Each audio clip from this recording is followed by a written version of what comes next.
တချင်က2.3ဆင်မှာတော့ရောက်ပြီနော်2.3ရဲ့နံပါတ်7မှာသူကဘာပြောလဲဆိုတော့ A နဲ့ B ကအပေါင်းကိန်းတွေဖြစ်တယ်ဆိုရင်အောက်ပါရိုးကိုအပေါင်းထညွန်ကိန်းရသည့်အချီရှင်ပါတဲ့ A နဲ့ B ကိုမရှာခိုင်းတော့เนาะသူက A နဲ့ B ဆိုပြီးပေးထားတချို့ကဏ္ဍနဲ့လည်းပေးတချို့ A B လည်းပေးတယ်အဲ့ဒီဟာတွေကိုအပေါင်းထညွန်ရတဲ့အထိပဲရှင်းပေးရမယ်အဲ့တော့ပြောချင်တာကအဖြေကိုအနှုတ်ထညွန်နဲ့ထားခဲ့လို့မရအောင်အနှုတ်ထညွန်ဆိုရင်ဆင်မတို့ကအပိုင်းကိန်းလေးဖြောင်းပြန်လှန်လိုက်တော့အဆင်ပြေပါတယ်အလောဆယ်နံပါတ်1ကကြီးလေးကြည့်လိုက်ရအောင်အဲ့တော့ဆင်မတို့ဒီမဲ့အပိုင်းကိန်းတွေအရှိကတင်ခဲ့တဲ့ဒီထညွန်ကိန်းတွေပေါင်းတာနှုတ်တာတွေကအခြေတူမှရှင်းလို့ရတယ်ဟုတ်တယ်เนาะဒီမှာဆိုရင်3အခြေတူတဲ့ A အခြေတူတဲ့ B အခြေတူတဲ့အခြေတူထညွန်းကိန်းတွေစားထားပြီဆိုရင်နှုတ်မယ်ညှောက်ထားပြီဆိုရင်ပေါင်းမယ်ဒီမှာကျတော့အပေါ်က 3AB ကဘာတစ်ခုမှအခြေမတူတဲ့အတွက်သူတို့လုံးလို့မရတော့အဲ့တော့ဒီမှာဆိုရင်အပေါ်အောက်က3ရော A ရော B ရောအကုန်အခြေတူနေတယ်အဲ့တော့ဆင်မတို့ပထမဆုံးရှည်စွမ်းလာမှ3ရင်လာမယ်3ကပထမမူလရှိတာကအပေါ်ကကောင်က power -2 ဟုတ်တယ်เนาะအဲ့ဒါကိုအောက်ကကောင်တာနှုတ်မှာเนาะအောက်ကိုသွားမနှုတ်เนาะအောက်ကကောင်သွားနှုတ်မှာအဲ့တော့နှုတ်မှာဆိုတော့အနှုတ်တက်သူ့မြင်းရှိတဲ့တန်ဖိုးက -5ရမယ်နော်ဒီအလဲကြားလေးတွေထဲမှာဆင်မတို့ကအမြောက်တွေရှိတယ်ထည့်မရေးထားတာထည့်မရေးဘူးဒီမှာလဲနောက်တစ်ခုက A ဆက်လုံးမယ် A ရမူရင်းရှိတာက -2 နှုတ်မှာဆိုတော့အနှုတ်တက်သူ့အောက်ကကောင်က -4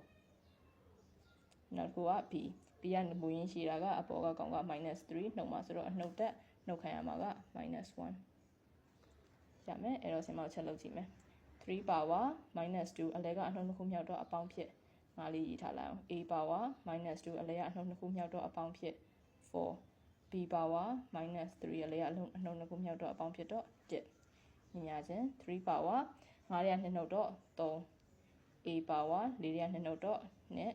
B power 3ရဲ့1နှုတ်တော့2အနှုတ်ကကြည့်တော့အနှုတ်တက်ဟုတ်ပြီနော်အဲ့တော့အနှုတ်ကကြည့်တော့အနှုတ်တက်ဆိုဆရာမတို့အဖြေမှာဒီမှာအနှုတ်ကြီးပါသွားအဲ့အနှုတ်ကဒီတိုင်းထားကြလို့မရအောင်ဆရာမတို့သူကဒီအပေါင်းထညွန်ရတဲ့အထိရှင်းခိုင်းတာလားဆိုတဲ့အတွက်ဒီအနှုတ် B power -2 ကိုအောက်ပို့ပြီးအဲ့တော့33တက်ကဆင်မတို့အဖြေလေးရှာခဲ့ပြီ3တက်က9 3လေးက29အဲ့တော့29 A square by B square ဆိုပြီးတော့ဖြေရမယ်ဟုတ်ပြီနော်အဲ့ဒါကနံပါတ်ကကြီးဖြေခါဝေးလေးချက်စသွားကြည့်အောင်ခါဝေးက A power 5 by A power -3 the whole power -4 လို့ပြောထားတယ်တော့တောင်းဝင်လေးခတ်ထားတဲ့သဘောကဒီအပေါ်က power -4 ကြီးကပိုင်းဝေကိုလည်းတက်ရောက်တယ်ပိုင်းကြီးကိုလည်းတက်ရောက်တယ်ဆိုတာလေးကိုသူကအဓိကပြောချင်လို့ဟုတ်ပြီနော်အဲ့တော့ဆင်မတို့ဒီ -4 ကထပ်ဆင့်တင်လာတာထညွန်းကိုဒီ A power 5ကိုထပ်ဆင့်ထပ်တင်လာဖြစ်တဲ့အတွက်ဒီ -4 အထဲကိုတစ်ခုချင်းဝင်ပြီးတော့ဝင်မြောက်လို့လည်းရတယ်ဒါမှမဟုတ်ဆင်မတို့မမြောက်ခင်ဒီအထဲကပိုင်းဝေနဲ့ပိုင်းခြေကအခြေလေးတွေတူရတူလား A ချင်းတူတယ် A ချင်းတူတော့ဆင်မတို့စားထားဆိုတော့သွားနှုတ်လိုက်လို့ရတယ်နှုတ်ပြီးတော့မှဝင်ပြီးတော့မြောက်လိုက်ရတယ်ဟုတ်ပြီနော်အဲ့တော့အရင်မြောက်ကြည့်လိုက်ရအောင်နှုတ်ကြည့်လိုက်ရအောင် A power 5နှုတ်မယ်ဆိုတော့ဒီအောက်ကကောင်ကအပေါ်လာနှုတ်မယ်အနှုတ်3အဲ့ဒါကိုသူက the whole power -4 တင်လာတာညညာချင်းA power ဒီအလဲကအနှုတ်တစ်ခုမြောက်တော့အပေါင်းဖြစ်သွားပြီ9နဲ့3နဲ့ပေါင်းတော့8အဲ့ဒါကိုဆင်မတို့ -4 ထပ်တင်လာတယ်အဲ့တော့ -4 ထပ်တင်လာတယ်ဆိုတော့8လေးလီက32အဲ့တော့8 power -32အနှုတ်ထဲเนาะဆင်မတို့ကအနှုတ်နဲ့ဖြည့်ထားခဲ့လို့မရတဲ့အတွက်တော့မှဖြောင်းပြန်လှန်လိုက်မှာ1/8 power 32အဖြေကဒါပဲကောင်းငယ်ဆက်ကြည့်မယ်ကောင်းငယ်ကသူကဘာပေးထားလဲဆိုတော့ A power 0 B power -2 A power -3 A by A power -4 B power -1 the whole power -3ဆိုပြီးပေးထားတယ်အဲ့တော့ဆင်မောက်ဒီမဲ့ကြည့်မယ်ဆိုလို့ရှင်အပေါ်မှာလည်း A ဆုံးသလိုအောက်မှာလည်းAB ဆုံးသလိုအောက်မှာလည်း AB ဆုံးတယ်ဒီအရှိရဟာဒီမှာကျတော့သူကအပေါ်အောက်လေးတွေပဲခွဲပေးထားတာဒီမှာကျတော့အပေါ်ချင်းလည်းရှင်းလို့ရတယ်အပေါ်အောက်လည်းရှင်းလို့ရတယ်ဒါပေမဲ့ဆင်မောက်ဒီမဲ့ပထမဆုံးကြည့်မှာ A power 0ဆိုလို့ရှင်1ဖြစ်တယ်ဘယ်ကောင်ကြီးကိုပဲဖြစ်ဖြစ်ဆင်မတို့က0တင်ပြီဆိုလို့ရှင်အမြဲတမ်း1ဖြစ်တယ်ဆိုတော့အရှိမပြောခဲ့ပြီးသားเนาะအဲ့တော့ဆင်မတို့ဒီ A power 0ကိုထည့်တွက်စရာတော့မလိုဘူးဒီရှိက A power -3 နဲ့ရိုးဒီ A ပေါ်မှာတစ်ထပ်လေးရှိတယ်ပါအမြည်ထားအဲ့တစ်ထပ်လေးကိုရင်ရှင်းလိုက်မယ်ပြီးတော့မှဆင်မတို့တစ်ခုလေးရပြီဆိုတော့မှအောက်ကကောင်လေးဆက်ရှင်းသွားမယ်ဟုတ်ပြီเนาะအဲ့ဒါပို့ပြီးတော့ရှင်းတာပေါ့မျက်စိအဲ့တော့ကွင်းလေးကတော့တစ်ချက်ခတ်ထားလိုက်အောင်အပေါ်မှာက B power -2 ကမူရင်းအတိုင်းရှိမယ် A power -3 + 1ဖြစ်မယ်ဟုတ်ပြီเนาะအောက်မှာကျတော့ဆင်မတို့ A power -4 နဲ့ B power -1 ဘာမလုပ်ပဲထားလိုက်အောင်မယ် sorry ခုနရှုပ်နေမှာဆိုလို့နေချက်ထားလိုက်ပြီ -3 အပေါ်တင်မယ်အဲ့တော့ B power -2 A power ဒီမဲ့အတစ်ကလက္ခဏာမတူတော့နှုတ်မယ်ကြံငယ်မှာကအနှုတ်နဲ့စမတို့ဒီ A ကိုတခါတည်းအပေါ်မတင်သေးပါနဲ့တခါတည်းပဲဆက်ပြန်ရေးလိုက်အောင်ပါ A power -4 B power -1 A ရော B ရောတခါတည်းအပေါ်တင်လိုက်ချင်လို့အဲ့တော့ B ကိုလည်းအပေါ်တင်မယ် B power -2 ကိုအောက်က B power -1 ကလာနှုတ်မယ်အနှုတ်1ရှိမယ်ဟုတ်ပြီနော်အပေါ်မှာက A power -2 ရှိတယ်အောက်ကကောင်လာနှုတ်မယ်ဆိုတော့အနှုတ်1အောက်က -4 လာနှုတ်မယ်သူတို့တွေအကုန်လုံးကိုအပေါ်က -3 power တင်လာသေးတယ်။မြညာချင်းနေနဲ့ရှေ့တူရေးလိုက်မယ်ဆင်မမဆန်ပါဆိုလို့ B power ဒီမှာက minus 2အလဲကအနှုံတစ်ခုမြောက်တော့အပေါင်းဖြစ်1 a power minus 2အလဲကအနှုံတစ်ခုမြောက်တော့အပေါင်းဖြစ်4အဲ့ဒါကို minus 3ကျန်လာတယ်ညီမချင်း b power နှစ်ထည့်တစ်နှုတ်တော့1လက္ခဏာအနှုတ်ကြီးတော့အနှုတ်တက်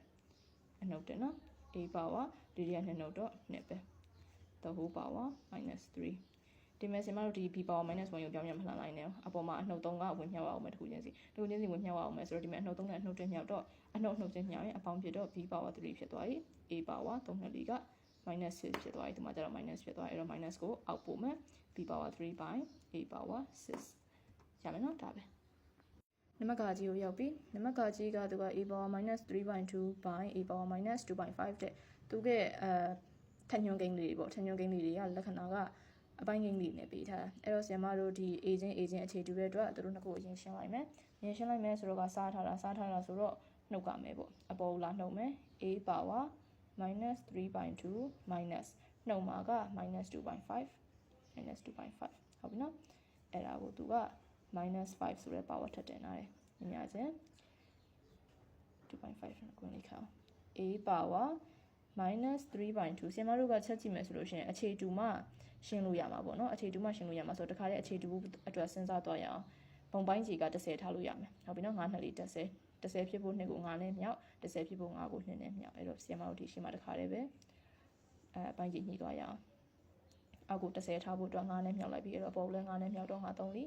15ရမယ်နော်ဒီမှာကအနှုံလက္ခဏာ2ခုမြောက်တော့အပေါင်းဖြစ်မယ်ဒီဘက်မှာလည်းပိုင်းကြီး10ဖြစ်ပြီးသူ့ကြ10ဖြစ်ဖို့2နဲ့မြောက်လိုက်တာဆိုတော့အပေါ်လဲ2နဲ့မြောက်4ဖြစ်မယ်ဟုတ်ပြီနော်အဲ့ဒီဟာကိုဆရာမတို့ကသူက the whole power minus 5တင်လာတယ်အဲ့တော့ a power လက္ခဏာကမတူတော့နှုတ်မယ်ကြီးလက္ခဏာထည့်မယ်ဆိုတော့အနှုတ်ကကြီးနေပြီဒါဆိုအနှုတ်တက်မယ်15ရလေးနှုတ်မှာဆိုတော့17 11 by 10ဆိုပြီးရမယ်အဲ့ဒါကမှသူက the whole power minus 5တင်လာတယ်အဲ့ minus 5ကထညွန်းကိုထညွန်းထပ်ဆင့်တင်လာဖြစ်တဲ့အတွက်သူတို့ကဝင်မြောက်မယ်ပေါ့ဝင်မြောက်တော့ဆရာမတို့မျက်လုံးနဲ့မြောက်တစ်ချက်ကြည့်လိုက် minus 11 by 10အမြောက် minus 5ဆိုပြီးဖြစ်သွားမှာအဲ့တော့9 2 4 10ဆိုပြီးဖြစ်သွားမယ်ပြီးတော့လက္ခဏာလည်းအနှုတ်ချင်းမြောက်ထားဖြစ်တဲ့အတွက်အပေါင်းဖြစ်သွားမယ်ပေါ့အဲ့တော့ရတဲ့အဖြေက11 by 2ဖြစ်မယ် a power 11 by 2ဘာမှလုပ်စရာမရှိတော့ဘူးလက္ခဏာလည်းအပေါင်းဖြစ်သွားပြီဟုတ်ပြီနော်အဲ့တော့ဒါပဲဒါအကျဉ်းလေးမှဆက်တွက်ပြလိုက်တာနံပါတ်5ကြည့်မယ်နံပါတ်5ကျတော့ 4a power minus 3 b square a power 1/3 နဲ့ root 2ပါလာ root 2အတွက်ဆရာမတို့ဘယ်လိုစဉ်းစားမလဲပေါ့ root 2အတွက်စဉ်းစားမဆိုဒီ4ကိုကြည့်မယ်ဆိုလို့ရှိရင်4က2ထပ်တနည်းအားဖြင့်2ထက်ကroot 4ကဘယ်လိုပြောရမလဲ root 22ထပ်ဆိုရင်တော့ရတယ်နားလည်လားဆရာမတို့က root 2နှစ်ခါမြောက်လို့ရှိရင် root ပြောက်တယ်လို့ပြောထားတယ်လေ root 2နဲ့ root 2များရိုးတူရတယ်အဲ့တော့4ရဖို့အတွက် root 2ကို4ကမြောက်တာနဲ့သွားတူတယ်အဲ့တော့ root 2 power 4ရမယ်ဟုတ်ပြီနော်အဲ့တော့ root 2 power 4ဆိုလို့ရှိရင်ဆရာမတို့ဒီ4ပြန်ရမယ်ပြီးတော့ဆရာမတို့အရှိမတော့ short တွက်ခဲ့တာကအထက်ကတူတဲ့ခဏန်းတွေပေါ့ဒီ a ချင်းတူရင်အရင်ရှင်း b ချင်းတူရင်အရင်ရှင်းဆိုပြီးလုပ်ခဲ့တယ်ပြီးတော့မှဒီအပေါ်ဆုံးတင်ထားတဲ့ဟာကိုဝင်မြောက်လိုက်တာနောက်ဆုံးကြမှာအခုဆရာမတို့ဒီပထမဆုံးဒီဟာကိုအရင်ဝင်မြောက်တာနဲ့စဉ်းစားကြည့်အောင်ဘယ်နည်းနဲ့တွက်ရတယ်ဆိုတာလေးပြခြင်းလို့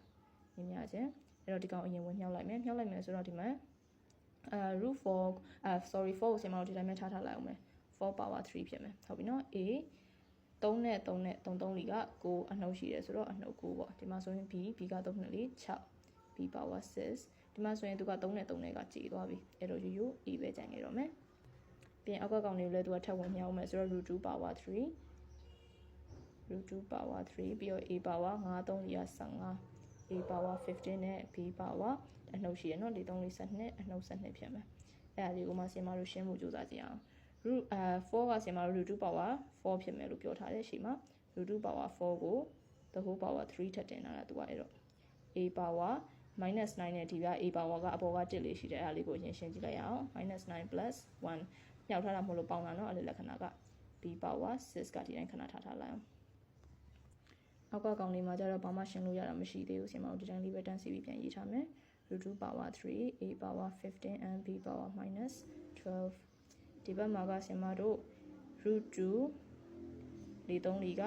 12တယောက်က root 2ချင်းတူသွားပြီဆိုတော့ဆင်မဒီ root 2တခါလဲအပေါ်တက်ပြီးတော့နှုတ်လိုက်တော့မယ်ဟုတ်ပြီနော်အနှုတ်3အပေါ်က a က9ရတနှုတ်တော့အနှုတ်8ရမယ်အောက်ကကောင်တခါလဲသွားနှုတ်လိုက်တော့မယ်အနှုတ်15ဟုတ်ပြီနော် b power 6အောက်ကကောင်လာနှုတ်မှာဆိုတော့အနှုတ်ကိုမှအနှုတ်12နှုတ်မှာ sorry နောက်လေးနည်းနည်းရောက်သွားတယ်အနှုတ်ကိုမှအနှုတ်12နှုတ်မှာဒီဘက်ရှိလေးစီမှာနည်းနည်းတိုးရေးလိုက်မယ်root 2စနစ်ထဲက3နှုတ်တော့9ကျန်မယ် root 2 power 9 a power အနှုတ်ချင်းဆိုတော့လက္ခဏာတူတယ်ပေါင်းမယ်အနှုတ်လက္ခဏာထပ်ထည့်မယ်16နဲ့5နဲ့ပေါင်းတော့22ရမယ်23 ရမယ် b power ဒီမှာကျတော့လက္ခဏာအလဲကအနှုတ်ချင်းမြောက်ထားတော့အပေါင်းဖြစ်မယ်12နဲ့6နဲ့ပေါင်းတော့18 b power 18ဆီမတို့ကိုအဖြေကိုသူကအနှုတ်နဲ့မထားခဲ့နဲ့ထညုံကိအနှုတ်နဲ့မထားခဲ့နဲ့ဆိုတော့ဒီ a power -23 လေးကိုအောက်ချမယ်ပေါ့အောက်ချမယ်ဆိုတော့ကဒီ √2 power 9ကလည်းလေဆက်စဉ်းစားကြည့်မယ်ဆိုလို့ရှိရင်သူက √2 power 8နဲ့ √2 power ဒီဘက်လေးဆက်သွားကြည့်လိုက်အောင်လားနည်းရှုပ်√2 power 9ရထားပြီ a power -23 ရထားပြီ b power 18ရထားပြီဒါကိုခဏပြန်ရေးလိုက်တာ√2 power 9ဆိုတာက√2 power 8အမြောက် √2 ကိုခွဲရေးလာတာဟုတ်ပြီနော်ဒီ√2 power 8နဲ့√2 power ဒီ1လေးကိုပြန်ပြီးဆင်မောက်တွက်လိုက်√2 power 9ပဲပြန်ရမှာအခုခွဲပြလိုက်တာအောက်က b power 18ပဲရေးမယ်အောက်ကိုဆင်မတို့ a power 23လေးထားတာအောင်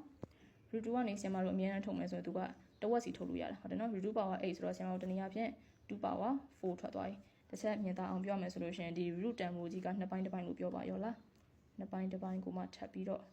8တင်လာတာ2 4လီ8ဟုတ်တယ်နော်2လီတက်ကြမယ်2လီတက်ကြခဲ့ပြီ b power 18 by a power 23 2လီတက်ကဘယ်လောက်ဖြစ်မလဲ2 2လီ4 4 2လီ8 8 2လီ16 b 18 b power 18 by a power 23ဒီရှိမှာဆင်မတို့ root 2လေးကျန်ခဲ့ပြန်ပြီဒီကြားလေးထဲမှာဆက်ထည့်လိုက်ဘာလို့ဆိုတော့ဒီ root 2ကဆင်မတို့ဒီ6ကဒီတိုင်းထုတ်လို့မရတဲ့အတွက်တက်တက်ဖယ်လိုက်တာဟုတ်ပြီနော်ဒီဘက်တစ်ကောင်တက်တက်ဖယ်လိုက်တာဆင်မတို့အဓိကဒီ2 power 4ထွက်ထားရဲဆိုတာက 2 power 8ကနေထွက်ထားတယ်အဲ့တော့ဒီကြားထဲမှာ root 2တစ်ချက်ပြန်ထည့်ပေးဒီနောက်မှာပဲဆင်မဆက်တယ်အဲ့တော့နောက်ဆုံးအဖြေက2 4တက်က16 root 2 b power 18 by a power 23ဖြစ်မယ်ဟုတ်ပြီနော်နံပါတ်2ကိုဆင်မတို့ရောက်ပြီနံပါတ်2ကအောက်ဖော်ပြပါလို့ရင်းမီဒီတို့ကမှန်တယ်တဲ့မှားမှန်လေးပဲယူရုံပဲအဲ့တော့ဆင်မတို့မတွက်ပြအောင်တစ်ချက်ကြည့်လိုက်ကာကြီးက √2 power 2 into 2 cube 2 power 3လို့ပြောလို့ရတယ်2 cube လို့ခေါ်လို့ရတယ်ပေါ့နော်√2 power 2နဲ့2 cube နဲ့မြှောက်ထားတာက√2 power 2 plus 6နဲ့တူပါတယ်တဲ့အဲ့တော့ဆင်မတို့ကိုကြည့်ဒီအနောက်ကထွက်လာတဲ့ဟာကိုကြည့်မယ်ဆိုလို့ရှိရင်သူက√2ကိုဘုံအခြေအနေနဲ့ယူလိုက်တာဒီမှာကြည့်မယ်ဆိုရင်သူက√2ကတစ်ဖက်ဒီဘက်မှာကျ2ဖြစ်နေဆင်မတို့ကပုံမှန်ဆိုပေါင်းမယ်ဆိုလို့ရှိရင်အခြေ2မှပေါင်းလို့ရတယ်ဟုတ်တယ်နော်အဲ့တော့ဒီကောင်အခြေ2ကသူလုတ်လိုက်တဲ့သဘောပဲနံပါတ်ကကြီးကိုဆင်မတို့ချက်ကြည့်လိုက်မယ်ကျန်တဲ့ဟာလေးရတော့တွက်စရာမလိုရင်တော့မလိုပေါ့နော်ဒီတိုင်းကျတော့သူကဒါအတွက်ကမဲ့ဟာဖြစ်နေလို့√2 power 2အမြောက်2 cube equal to အဖြေကိုတမ်းမြေလေးကိုဆင်မတို့ဘာသာတွက်မယ်√2 power 2အမြောက်2 power 3ဆိုတာကဆင်မတို့√2 power 6နဲ့ညီတယ်ဟုတ်ပြီနော်√2 power 6ကိုပြန်ပြီးတော့ခြေပြီးစဉ်းစားကြည့်မယ်ဆင်မတို့ဒီခါကိုတဝက်အနေနဲ့ပဲမှတ်လိုက်ပါဘာလို့ဆိုတော့ကြာမှာဆိုလို့စဉ်းစားတဲ့အခါဆိုလို့ရှိရင်√2ဆိုတာroot ပါလာရင်ပေါ့အောက်ကဟာကဘာဖြစ်ဖြစ်ဘာနာမည်ဖြစ်ဖြစ် root ပါလာပြီဆိုတော့ကသူကအမြဲတမ်းတဝက်နဲ့ပဲသွားတယ်တဝက်ဒါမှမဟုတ်နှစ်ဆဒီကောင် root ဖြောက်ခြင်းပြီဆိုလို့ရှိရင်2 3တက်ပြန်ဖြစ်တယ်လို့မျိုးပဲ2 3တက်ကို root ထည့်ခြင်းပြီဆိုရင်√2 power 6ဖြစ်သွားတာမျိုးပဲတဝက်နဲ့နှစ်ဆအပြန်လှန်ပြေးနေတာအဲ့တော့√2ချင်းအခြေတူသွားပြီအပေါ်ကလက္ခဏာတွေကလည်းအမြောက်ဖြစ်တဲ့အတွက်ပေါင်းလို့ရပြီ2 power 6ဖြစ်တယ်သူပြတဲ့ဖော်ပြချက်နဲ့ညီသွားပြီဆိုတာနဲ့ထို့ကြောင့်ဖော်ပြချက်သည်မှန်ပါသည်ဆိုတဲ့စာလေးရေးပြီးဟုတ်ပြီနော်ခါခွေးကိုထည့်ကြည့်မယ်ခါခွေးလည်းသူကတွက်ကမယ်ဟာပဲ√2 power 2အမြောက်2 power 3သူ့ဖြေကိုတမ်းမြေးလေးကိုဆင်မတို့ဘာသာတွက်ကြည့်မယ်ခုနကအတိုင်းပဲဒီမှာလည်း√2နဲ့2နဲ့အခြေမတူဖြစ်နေအခြေတူအောင်ဆင်မတို့လုပ်မယ်ပေါ့လုပ်မယ်ဆိုလို့ရှိရင်ဒီ2က√2ပြောင်းမယ်√2ပြောင်းမယ်ဆိုလို့ရှိရင်အမြဲတမ်းနှစ်ဆတက်မယ်6ထပ်ဖြစ်သွားပြီဟုတ်ပြီနော်အဲ့တော့√2 power 2 plus 6ဖြစ်မယ်ဒီမှာကျသူကပါပေးထားလဲ√2 power 2 plus 3ဆိုပြီးပေးထားတယ်အဲ့တော့ဒီကောင်ကသူက√2ကိုလည်းအခြေထားပြီးတော့ဒီ3ကိုလည်းဘာမှမပြောင်းမဲလုပ်ထားအဲ့တော့ဒီကောင်ကဖော်ပြချက်ဒီမှာပါသည်ဆိုတဲ့စာလေးရေးပြီးနံပါတ်ကငယ်ကြည့်မယ်နံပါတ်ကငယ်ကြတော့√5 power 3√5 power 3အမြောက်√25တဲ့√25ကဆရာမတို့ငါနှစ်ထပ်လုပ်လို့ရတယ်အဲ့တော့ဒီနေရာပြန်√5 power square ပေါ့√5 power 3အမြောက်√5 square √5 ချင်းအခြေတူသွားပြီဆိုတော့3 plus 2ဆိုပြီးဖြစ်သွားပြီ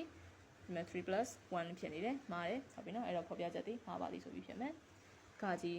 √5 power 3နဲ့25√25ပဲဒီရှက်ဟာနဲ့ပုံစံတူတယ်အရှိရဟာနဲ့အဖြေတူတယ်ဆိုတော့ဆင်မတို့ဒီမှာက3 plus 2ဒီမှာလည်း3 plus 2ရထားတယ်ဟုတ်ပြီနော်ဆင်မပြန်မတွက်ပြတော့ဘူးနော်ပုံစံတစ်ပုံစံနဲ့ပဲမို့လို့အဲ့တော့ဒီကောင်ကကြတော့ဖော်ပြချက်ကမှန်ပါသည်ခါငယ်မှားတဲ့ခါကြီးကမှန်တယ်နော်ငါဆက်ကြည့်မယ်ဆိုတော့ကသူကဒီလိုပုံစံတူလေးနှစ်ဖက်ခွာပြီးတော့ပေးထားတာဖြစ်နေတယ်ဒီမှာဆိုရင်√2 power 4နဲ့√2 power 0√2 ချင်းအခြေတူတယ်ဒါပေမဲ့ဆင်မတို့ဒီမဲ့ကြည့်မယ်ဆို0တင်တာ0ကိုထညွှန်းကိန်းက0ဖြစ်နေအောက်ကအခြေကိန်းကဘလောက်ပဲကြီးမားတဲ့ခဏကြီးပဲဖြစ်ဘာဖြစ်အမြဲတမ်းတစ်ပဲထွက်တယ်ဟုတ်ပြီနော်အဲ့တက်ကထညွှန်းလည်းမဟုတ်ဘူးရိုးအခြေတစ်ကြီးပြောတာအဲ့အခြေတစ်ကြီးထွက်ကမှဒါပေမဲ့သူက 4 plus 0ဆိုပြီးလောက်ထားတဲ့အတွက်ဒီကောင်ကမှားတယ်ဟုတ်ပြီနော်စာလုံးမှာကြလဲသူကအဲ့တိုင်းပဲတူတူပဲပေးထားတယ်ဒါပေမဲ့ဒီမဲ့ √2 power 0ကို1လေးထားပြီးလိုက်တဲ့အတွက်သူကတော့မှန်သွားပြီဟုတ်ပြီနော်အဲ့တော့နှစ်ကတာပဲနံပါတ်3ရောက်ပြီအောက်ပါရိုရင်း k တန်ဖိုးရှာပါတယ်ဒီကောင်ကဒီစင်မတို့အပေါ်မှာတက်ခဲ့တဲ့ဥပမာ3လေးနဲ့သွားတူတယ်နှစ်ဖက်ညီမျှချင်းပေးထားရပေါ့အဲ့ညီမျှချင်းနှစ်ဖက်ကနေစင်မတို့ဘာသာရှင်းပြီးတော့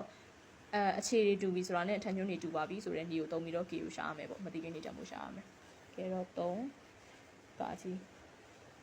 3ကာကြီးက √2 power 6အစား √2 power 3ညီမျှချင်း √2 power k - 1အဲ့တော့စားထားတာဆိုတော့ဒီမှာတော့ဒီလိုမျိုးပိုင်းစီလေးနဲ့မပေးထားတာတခုပဲစားထားတယ်ဆိုတဲ့ကနှုတ်မှာအခြေကလည်းတူတယ်ဆိုတော့တခါလေးနှုတ်လိုက်6 - 3 equal to √2 power k plus k - 1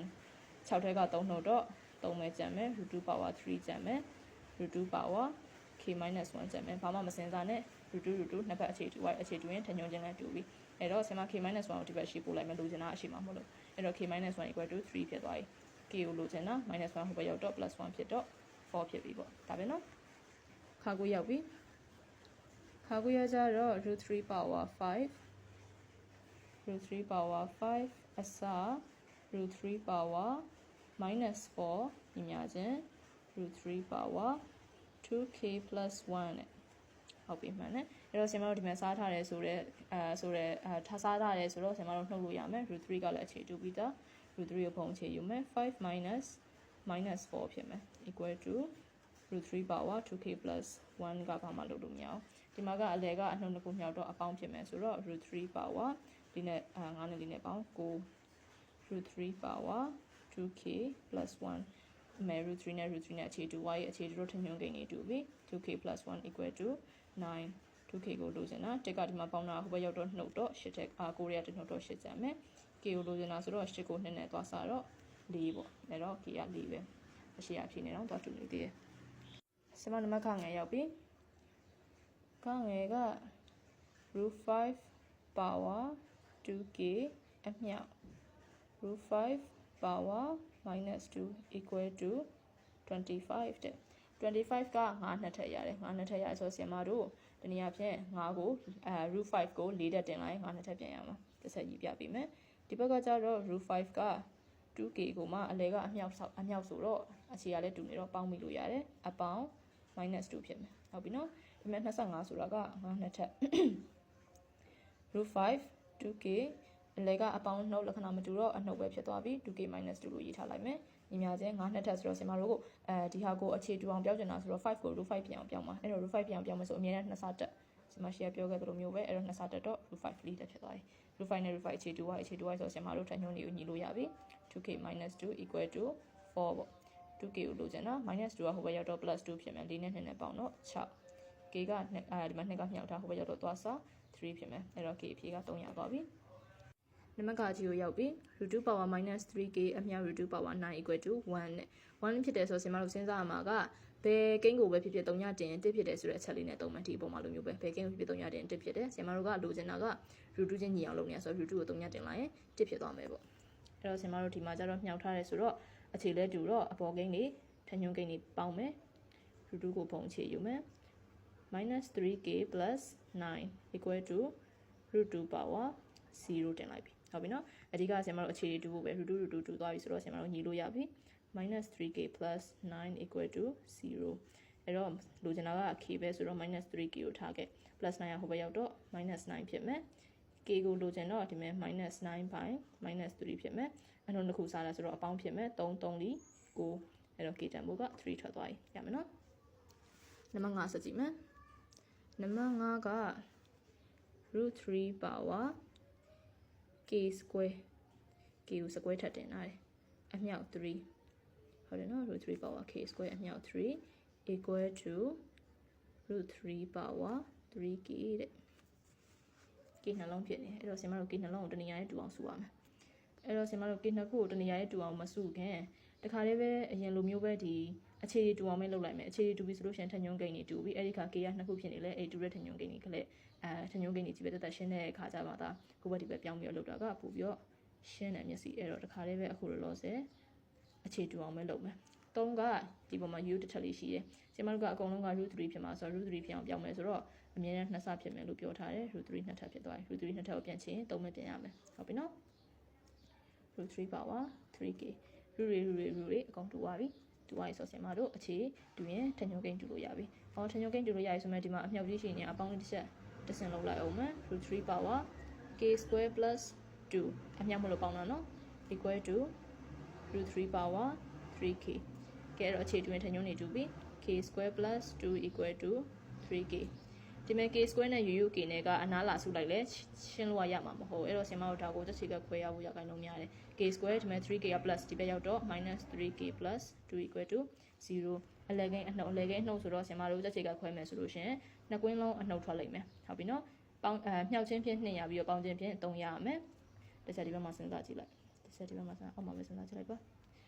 ဒီဘက်က k နှစ်ခု2ရအောင်လုပ်မှာဆိုတော့2တလီနဲ့အဲ့နှစ်ကဒီ k နဲ့မြောက်တော့ 2k ဒီဘက်ကကျတော့ 1k ပေါင်းလိုက်တော့ 3k အလဲမြည် 3k ရသွားပြီအဲ့ 3k ကအနှုတ်လက္ခဏာထွက်အောင်အနှုတ်ထွက်အောင်ပေါင်းမှုဆိုလို့ရှိရင်အပေါ်နှစ်ခုစလုံးကလည်းအနှုတ်ဖြစ်မှာရမယ်အဲ့တော့ k - 2တကွင်း k - 1တကွင်းဆိုပြီးရလာလိမ့်မယ် k - 2 equal to 0 or ဆင်မတခါလေး or ခံရေးလိုက်တယ်နော်ဒါမှမဟုတ်လို့ရေးချင်လဲရေးsorry ဆင်မတစ်စင်လေးတစ်ဆက်ဖြတ်လိုက်မယ် k - 2တကွင်း k - 1တကွင်း equal to 0အဲ့အနေမှာဆင်မတို့ or လေးခံပြီးရေးမယ် k - 2 equal to 0 or k - 1 equal to 0အဲ့တော့လိုချင်တဲ့အဖြေက k2 or k က1အဲ့တော့သူကတော့အဖြေက2ခုဖြစ်သွားမယ်ပေါ့အဲ့တော့ဆင်မတို့လုံးမဲ့ဟာ9ထိပြီးသွားပြီ